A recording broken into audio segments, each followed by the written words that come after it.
So hey guys, welcome back to my YouTube channel. I am Deepika and today I am going to explain chapter 2 of class 11th. I am going to explain the PYQ, okay, related to your topics.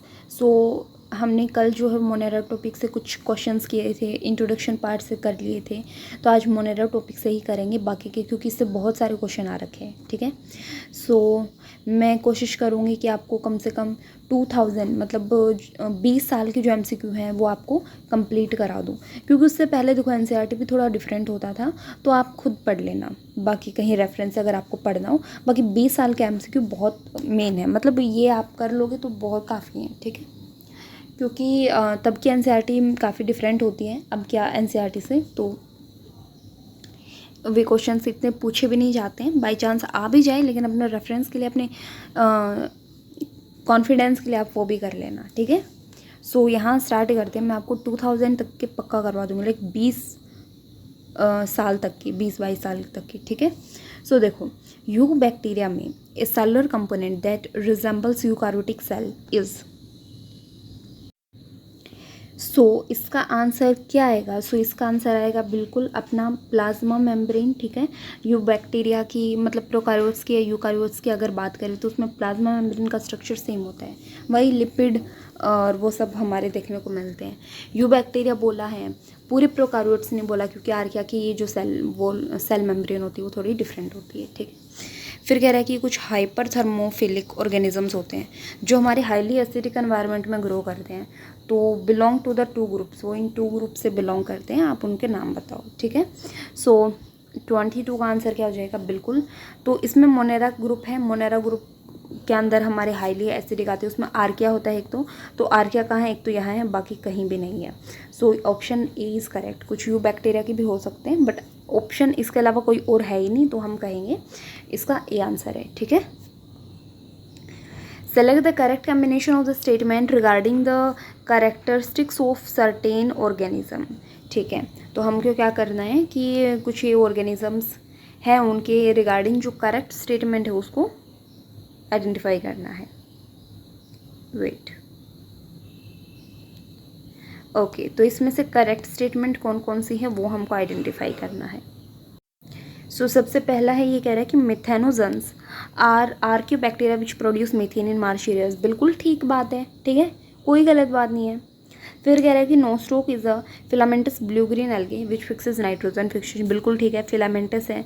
आप diagram देखो, NCERT में diagram दे रखा है इसका, उसमें लिख रखी है ये चीज़ की फिलामेंटस ब्लू ग्रीन एल्गा है. ठीक है. डायग्राम पे भी ध्यान दिया करो कि क्या क्या चीज़ लिख रखी है, क्योंकि वो पूछ ली जाती है. ये भी ठीक है, ये भी ठीक है. कह रहे chemosynthetic autotrophic bacteria synthesize cellulose from glucose. क्या बोल दिया? कुछ केमिकल यूज़ करके करते हैं अपना. ठीक है, ग्लूकोज से नहीं करते हैं. माइक्रोप्लाज्मा जो है उसके पास सेल वॉल नहीं होती और ये विदाउट ऑक्सीजन सर्वाइव कर सकता है. बिल्कुल ठीक है. ऑप्शन 1, 3 एंड 4 ठीक है. तो देखते हैं ये हमारे किस ऑप्शन में है. तो करेक्ट स्टेटमेंट क्या है अपनी? डी, 1, 3 एंड 4 जो है यहाँ पे करेक्ट है. बिल्कुल. अब कह रहे हैं कि bacterial leaf blight of rice is caused by a species. जो bacteria leaf blight of rice होता है तो वो किसी स्पीसीज से होता है. देखो, ये जो पुराने NCERT से क्वेश्चंस हैं, तो आप घबराना मत, इनको बस PYQ से करो. ठीक है, इतना बाहर जाने की ज़रूरत नहीं है. बाकी अभी NCERT से ही आता है. ये पुराने क्वेश्चंस है, इसलिए आपको ये लग रहा है कि यार ये तो पढ़ा ही नहीं था. ठीक है, तो इतना घबराने की ज़रूरत नहीं है. क्यों नहीं है? क्योंकि हर साल जो है ना 1-2 क्वेश्चंस या 2-3 क्वेश्चंस ऐसे होते हैं जो आपके NCERT से बाहर पूछ सकते हैं. ठीक है, तो अगर आपने दिमाग लगा के करोगे तो वो भी कर लोगे. तो ये वही क्वेश्चन है जो हर साल पूछ लिए जाते हैं, 2-3 क्वेश्चन बाहर से, इस तरीके के क्वेश्चन मिलेंगे. ठीक है. तो bacterial leaf blight of rice is caused by a species. तो इसका आंसर क्या हो जाएगा? इसका आंसर आएगा ज़ैंथोमोनास. ये चीज़ थोड़ी याद रख लेना, इससे हमारी ये डिजीज़ होती है. ठीक है. फिर है थर्मोकोकस, मिथेनोकोकस एंड मिथेनोबैक्टीरियम एग्जाम्पलीफाई. ठीक है, चलो देखते हैं. मतलब ये चीज़ क्या है, मतलब किस चीज़ की एग्जाम्पल है, ऐसे सोचो. ठीक है, तो चलो देखते हैं. ये वो बैक्टीरिया जिनका DNA रिलैक्स और पॉजिटिवली सुपर कोइल्ड होता है, बट विच है cytoskeleton as well as mitochondria. देखो, ये प्रोकार्योट्स होते हैं, इनके पास ऐसी कोई चीज़ नहीं होती है. सबको पता है ना। तो पहला देखते ही गलत हो जाएगा। फिर कह रहे हैं कि वो बैक्टीरिया होते हैं जिनके पास साइटोस्केलेटन होता है, राइबोसोम होता है। भाई ऐसा कुछ नहीं होता है इसके पास। फिर कह रहा है कि archaebacteria that contain homologous to eukaryotic core histones. बिल्कुल ठीक है, इसका प्रोटीन जो होता है वो यूकारियोटिक कोर हिस्टोन है, मतलब हिस्टोन प्रोटीन से, और इसके जो आर्किया बैक्टीरिया के हैं वो सेम होते हैं, ठीक है। आर्किया बैक्टीरिया जिसके पास हिस्टोन्स नहीं होते वो रिजम्बल करते हैं those found in eukaryotes but whose DNA is negatively supercoiled. तो ऐसा कुछ नहीं है, तो इसका आंसर क्या हो जाएगा, वो सी हो जाएगा, ठीक है। ये भी पुराने क्वेश्चन हैं। अब कह रहा है कि in the light of recent classification of living organism into 3 domain of life, bacteria, archaea and eukarya, हमने जो है लिविंग ऑर्गेनिज्म को, देखो याद रखना कि 3 डोमेन ऑफ लाइफ में इंक्लूड कर रखा है। बैक्टीरिया हो जाएगा, आर्किया हो जाएगा और यू आर्किया हो जाएगा, ठीक है। ये 3 डोमेन है। ये कह रहा है कि इनमें से कौन सी स्टेटमेंट ट्रू है आर्किया के बारे में। देखो आर्किया बैक्टीरिया से कितने क्वेश्चन आ रखे, तो बहुत इंपॉर्टेंट है भाई, ठीक है। तो archaea completely different from both prokaryotes and eukaryotes. तो ये कह रहा है कि कंप्लीटली डिफर है, कंप्लीटली डिफर नहीं होता है, ठीक है। बहुत सारी चीज़ें मिलती हैं, कुछ ही चीज़ें अलग हैं, तो कंप्लीटली डिफर नहीं बोलेंगे, इसने ट्रू स्टेटमेंट पूछा ना। नेक्स्ट है वो है आर्किया जो है वो कंप्लीटली डिफर है प्रोकारियोट से, फिर से वही बात, ठीक है। Archaea resemble eukarya in all respects, नहीं पूरा मिलता भी नहीं है, कुछ परसेंटेज मिलते हैं, इसका मतलब ये नहीं है कि पूरा मिलता है। Archaea have some novel feature that are absent in other prokaryotes, yes इसके पास कुछ ऐसा फीचर है जो औरों में नहीं है, ये बिल्कुल करेक्ट हम बोल सकते हैं, ठीक है। Which of the following statement about mycoplasma is wrong, ठीक है। माइकोप्लाज्मा के बारे में कौन सी स्टेटमेंट यहाँ रॉन्ग है वो देखते हैं।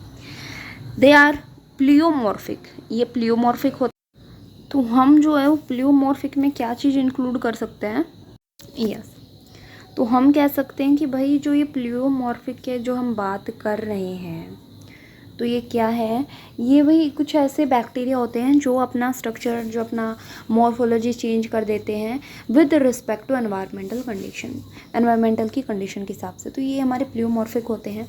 They are sensitive to penicillin, ठीक है।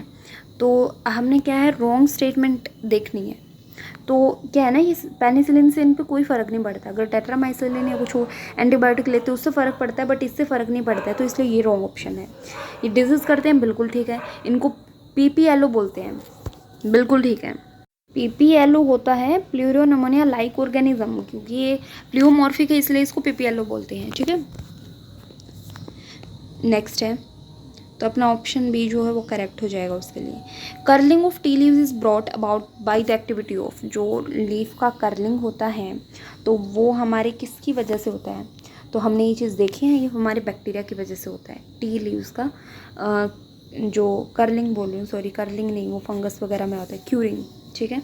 सो वो हमारे टी लीव्स की वजह से होता है, टी लीव्स का बैक्टीरिया की वजह से होता है, ठीक है, थोड़ा याद रख लेना। All of the following statement concerning the actinomycetes filamentous soil bacteria that is the Frankia are correct except that Frankia, तो ये कुछ चीज़ हैं फ्रैंकिया के बारे में, ये कह रहा है कि इसमें से कौन सी जो है एक्सप्लेनेशन फ्रैंकिया के बारे में करेक्ट है, किसको छोड़ के, ठीक है, मतलब इसमें इनकरेक्ट जो है वो हमको देखनी है। चलो, they can induce root nodules on many plant species, बिल्कुल ठीक बात है। They can fix nitrogen in free living state, so ये चीज़ इसका गलत है, ठीक है, बी वाला। दे कैन फिक्स, बाकी सब जो है इसका ठीक है, एक बार ये पढ़ लेना, ये बाकी के ठीक है, ऑप्शन बी इज इनकरेक्ट, ठीक है। चलो नेक्स्ट है for retting of jute the fermenting microbes used in, so इसका आंसर क्या आएगा, इसका आंसर आएगा तुम्हारा ब्यूटराइक एसिड बैक्टीरिया जो है वो तुम्हारा यूज़ होता है, ठीक है। तो ये आपका मन करे तो कर लेना, अगर मन नहीं करे तो कोई करने की ज़रूरत नहीं है बाकी, ठीक है। 20 साल की जो है वो एक बार देख लेना, बाकी के तुम्हारी मर्जी, करो या ना करो, ठीक है। चलो भाई आज के लिए इतना ही गाइज, अब मिलते हैं next video with next lecture. So thanks for watching my video and if you like my video then also subscribe my channel. Thank you.